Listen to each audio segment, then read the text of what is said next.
পৃথিবীর অসুখ। বেশ কিছুদিন হলো অনেক কষ্টে আছে পৃথিবী।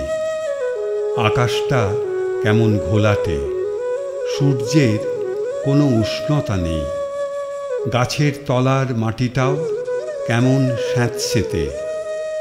রোবটগুলো যে যার মতো ওঠে বসে, নিয়ম করে অফিস যায়, বাড়ি ফেরে, কিন্তু কারো সঙ্গে কারো কোনো কথা নেই, চোখে চোখ রাখে না, ফাঁকা দৃষ্টিতে মেঘ বৃষ্টির কোনো ছায়া পড়ে না। নদীর জল দাঁড়িয়ে থাকে নিস্তব্ধ হয়ে, কোনো ঢেউ নেই, কোনো চলাচল নেই। পাখিরা আর আসে না সকাল বিকেল সূর্য শানে।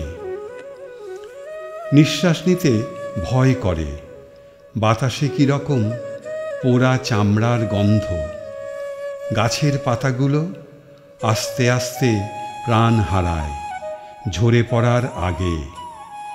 খুবই কষ্টে আছে পৃথিবী, অথচ রোবটগুলো ওঠে বসে, যন্ত্রের মতো অফিস যায়, বাড়ি ফেরে, চোখে ফাঁকা দৃষ্টি। শুধু বুকের খাঁচায় ঘড়ির শব্দ শোনা যায়, টিকটিক টিকটিক, টাইম বোমের মতো, ঠিক যেন কোনো একটা বোমের সংকেত।